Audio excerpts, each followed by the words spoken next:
بسم الله الصلاة والسلام على رسول الله وعلى آله وصحبه ومن والاه أما بعد السلام عليكم ورحمة الله وبركاته برنوت أخلاقا ما تدرين كن يهرى التأني يوكين سوتك اندفتشو كان جلوتا التأني والأنات هو التثبت وترك العجلة سوتا جتشو suuta qindeeffachuu jarjaruu dhiisuun ta'anii jedhama mata dureen keenya jarjaruu dhiisuu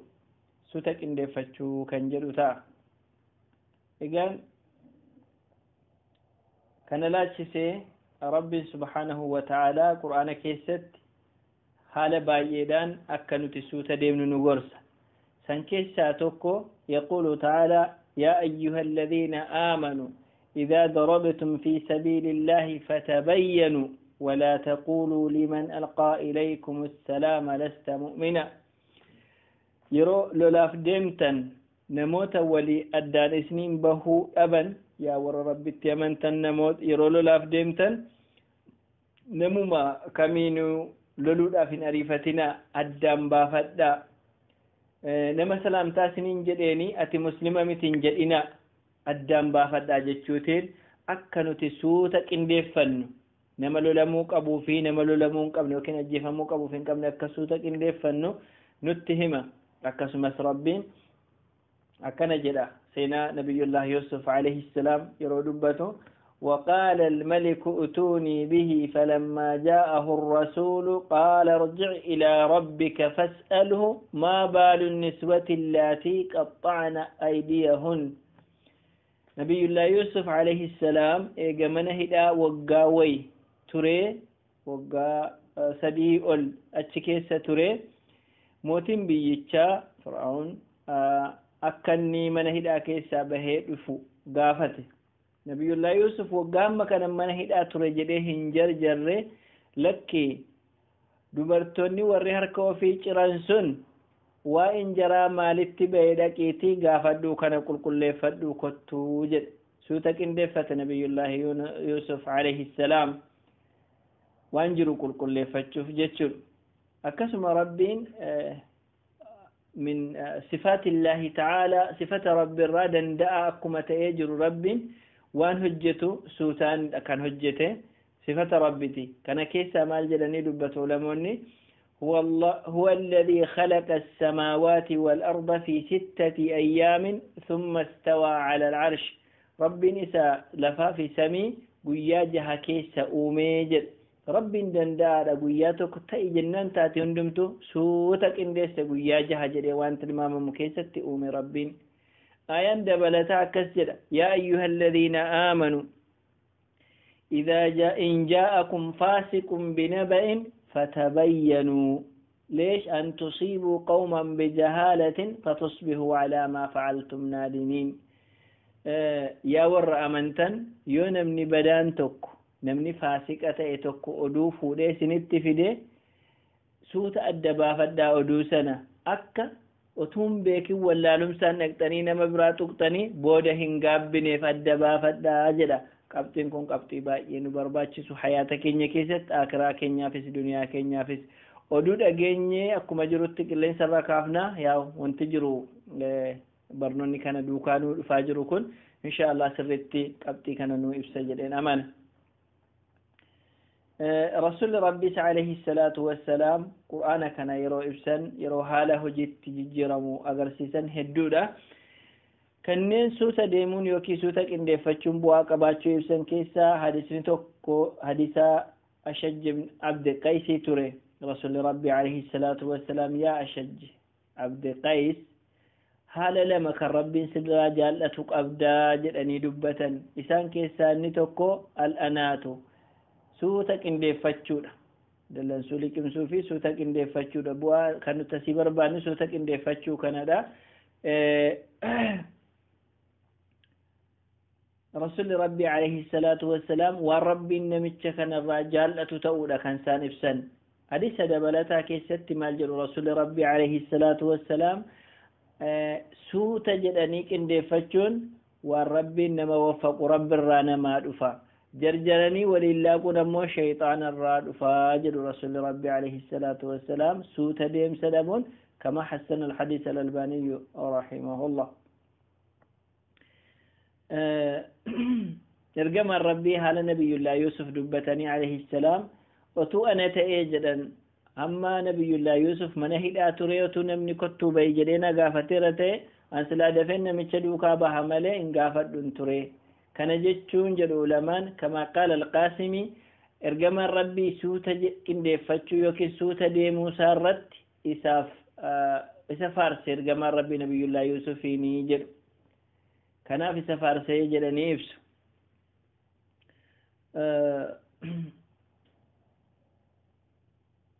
إرجم الربي عليه الصلاة والسلام قافا ربيني قرآن بوسي هذا منوتي كان كي أبان بربادن كبي أبا بربادن كبيني كن كي جيجيسي أبان مو آخرا ربين بربادة سي بربادة هتا وجري قافا دبتو كيسة ترجم الربي هذا مناساني عائشة أمال جران يا عائشة دبيتي تكون ستما قرون جرجريني هم أبا كي مريسستوتي هنا ريفتيني جراني أتدبيتشتني من سوتا ديمو برسيسا يعني حال ما هندتو سوتا ديمو دكان بايه ما تري سوتا كندي فتشو دكان إفسامي جتشو أما رسول ربي عليه الصلاة والسلام مالجلو سوتا كندي فتشون وهندما كيست خيريك أبا جران يو هجي آخرات إيمالي هجي آخرة وان هجي تموت إيمالي سوتا ديمون وهندما كيست خيريك أبا سوتا كندي فتشو سوتا ديمو جتشون چلا جراني ليسوتون تاني ترتيب سازل يوكيرمو أتو وانسان هباتين كيسا قالوا ريسو أتو وانسان هباتين كيسا قالوا ريساني الدبافتشو جتشال أكما قرآن نهمانو إفستي الدبافتشو جتشو وانتو تكيسا تجرجرمو قبان هدو سلفونين دباتو فكينياف إبراهيم بن أدهم مالجدا أحنف الراه وديسي يادا أحنف قاف دباتو أني جل قافا جنازة في أرقمي ننجر جرسو تنجرو أكسمس قافا نمني والقيت مشاقوتي وجنين والمدال في دبتات ننكرنا انترو انتلقو ننكرنا دبرسي قافا سلان نقو أكسما جرجرين صلاة جتشون دوبتنا نركسو ويتي ربي كان جلو دبتا كان جتشون هجي آخراتي وانتكم بواكي سجرا جتشولا وانتو تترى موسى خيريهن كم نقافته ترون برباچس أبو حاتم رحمه الله أكجلتي نمني هنغاه يوكين كسارما نما جتشون نما سوتا ديمو ربين هركافلته دن دي سوتا ديمو تانا نمني كن نما ربين إسا هنغي سي هنغانا ما جد أما جد نمني جرجر يروهن دما دوغو قراد نمني سوتا ديمو يروهن دما حقر ديما يوكين اندوغو قرو جد يا دكرا وربرا يرو إبسن حتى نمتو كدوكا سوتا ديمي يوكن سوتا كندي فتيو دوغوغوريو دوغوغوريسا الرسال بادا جدا مالك بن دينار أكا يبسوت تجاچود سوتا ديمي دوغوغورا يوتا ايو دوغوغورا نمتشي سوتا ديمي دوغوغوري سانتو سالبادا جدا أبو حاتم بك براتي مال جدا نمني جرجران يوم يوان توكو برغاون دن وانتني برغاو بجرجري سن أبدا برغاون دن دامو في جد نمني سوتا ديمو غارو نمني كميو يسا درسون دن داو جد نم توكو يو دبته وان دبته اتقابو انسان اولو نمني چالي سيغارو وان اتقابو هنقابو نمني جرجرو وان تدبتو سن اتوم بيكين دورا دبت akkasumas utuu waan isaan hubatin deebiitti kennu akkasumas ammoo waan isaan mirkaneeffatin yookiin jarrabe yaalii godhee ilaalin jajuutti ka'aa jarjaraan waan isaayyuun beeku hin jajalafaa ka'ee jechuudha amala nama jarjaruuti waan isaan beeku gaariidha jedhee dura bu'ee dubbate booda gaafa mirkanaa'an akkasin seene karatu dhufa jechuudha kanaaf jarjariinsi rakkoo guddaa qaba hir'ina guddaa ta'uu agarsiisa mee bu'aa suuta deemuun qabu yeroo ilaallu جركبوا مسوت ديمون جرو دلالة على على رجاحة العقل ووفور الرزانة وطمأنينة القلب نمتك سوت ديمون إرى أرقمنان عقلي ساقوتو تو أغرسيسا مدالي ساقوتو تو أغرسيسا قلبين ساتسكباتو أغرسيسا نمتك وانتك أدبا فتا سوتك إندي فتا ديمون كانت الرابي كما أجلو كم فايدة أرى أرقمون akkasumas dogoggorarraa eegama namni yeroo suuta deemu bu'aa kana argata. Suuta deemuun kun aqibaan isaa duniyaa akiraatti faarfamaadha. suuta deemuu kana rabbitu jaallata. suuta deemuu rabbitu jaallata.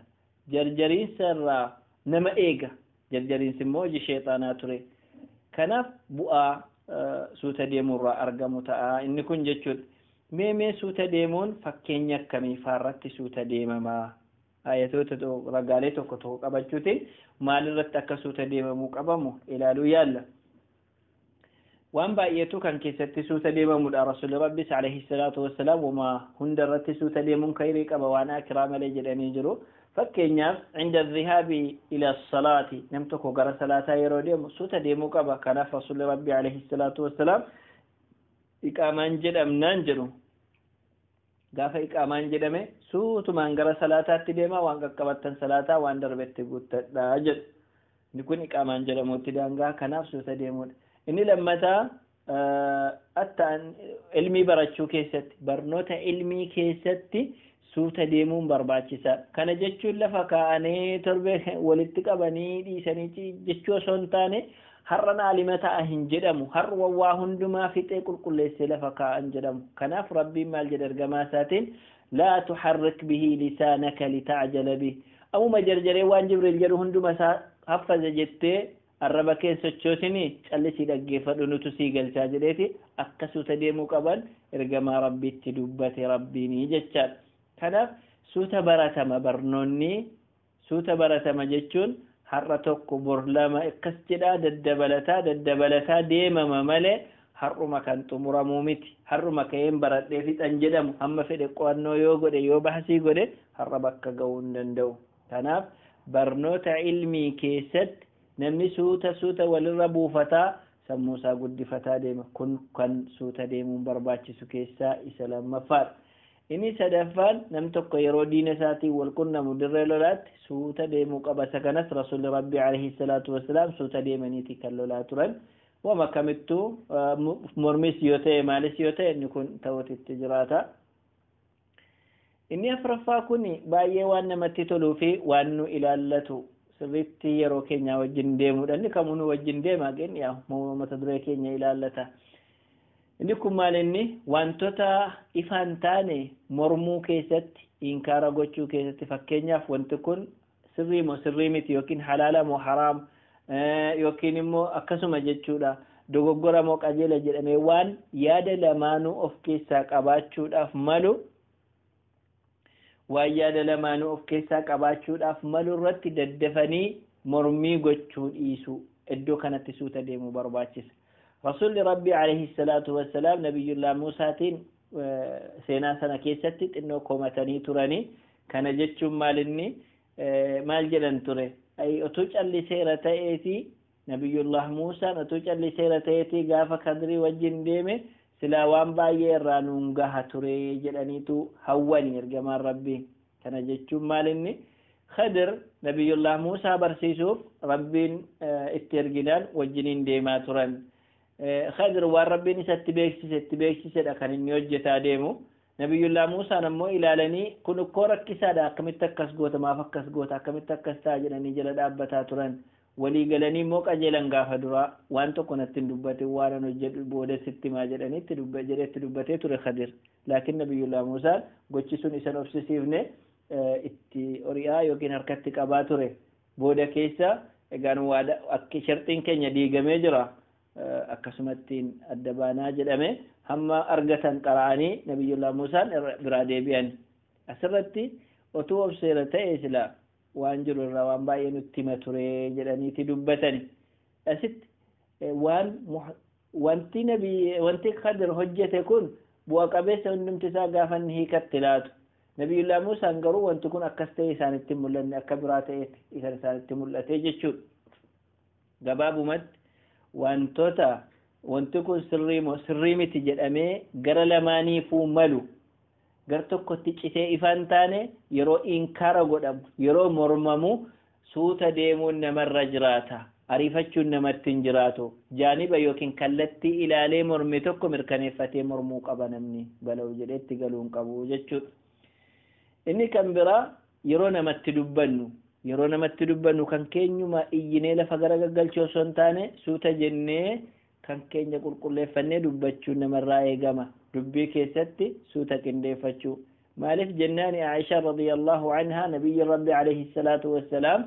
suuta haasa'u turan namni otu dubbii isaanii lakkaa'ateeti lakkaa'uu danda'a akkasi walirra naqxan kana walirra naqanu ture ergamaan rabbii jetti Aishaan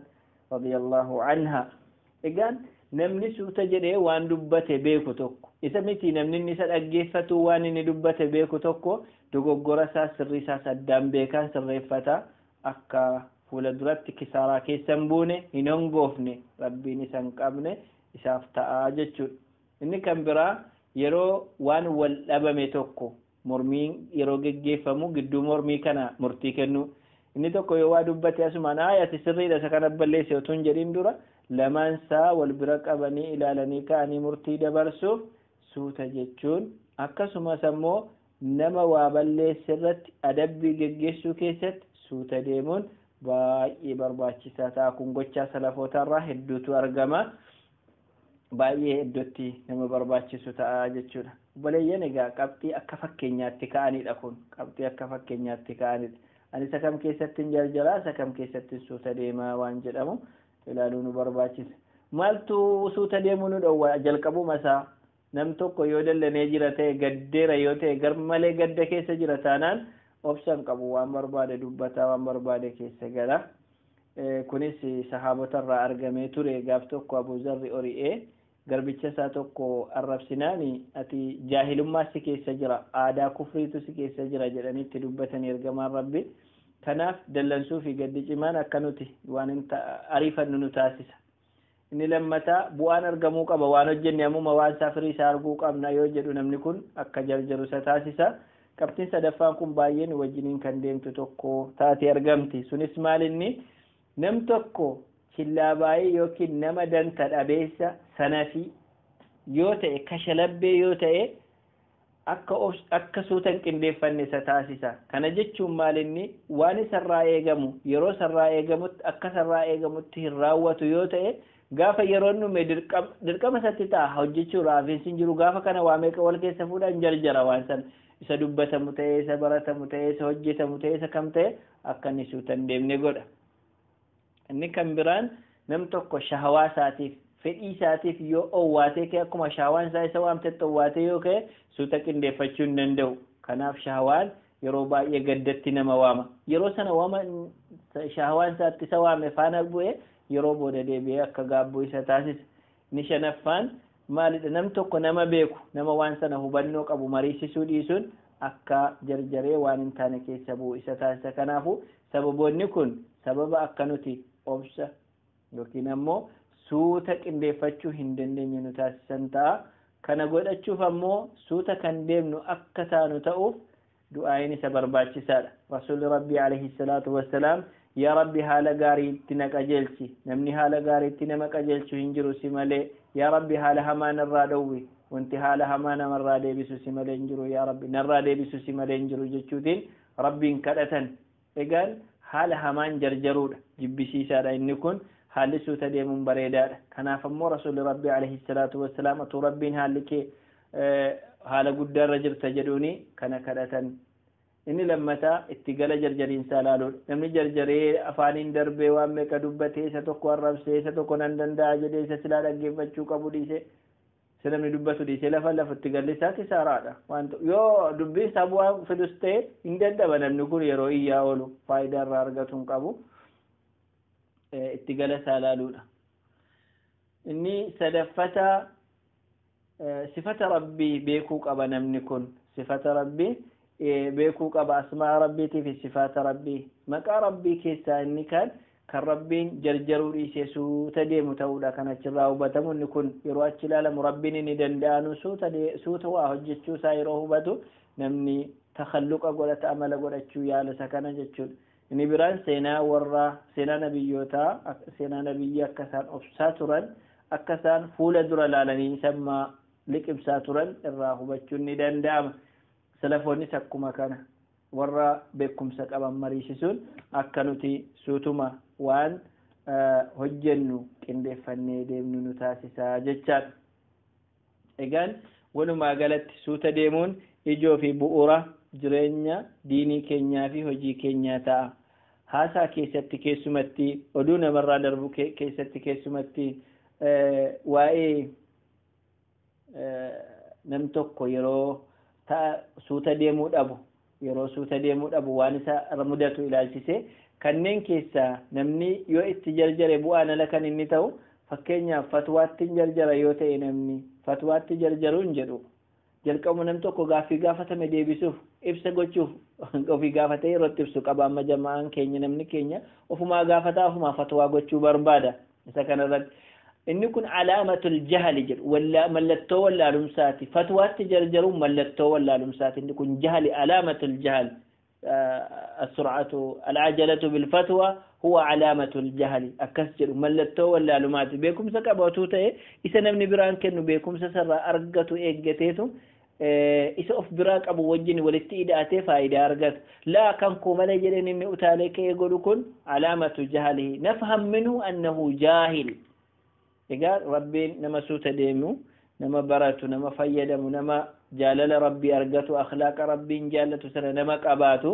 كالرسول ربي عليه الصلاة والسلام قاريد أجدا سنة قباتي نما ديم ربي نها تاسسو برنوت التانو ننقى والقنيتي هذا وصلى الله وسلم على نبينا محمد وآله وصحبه وسلم.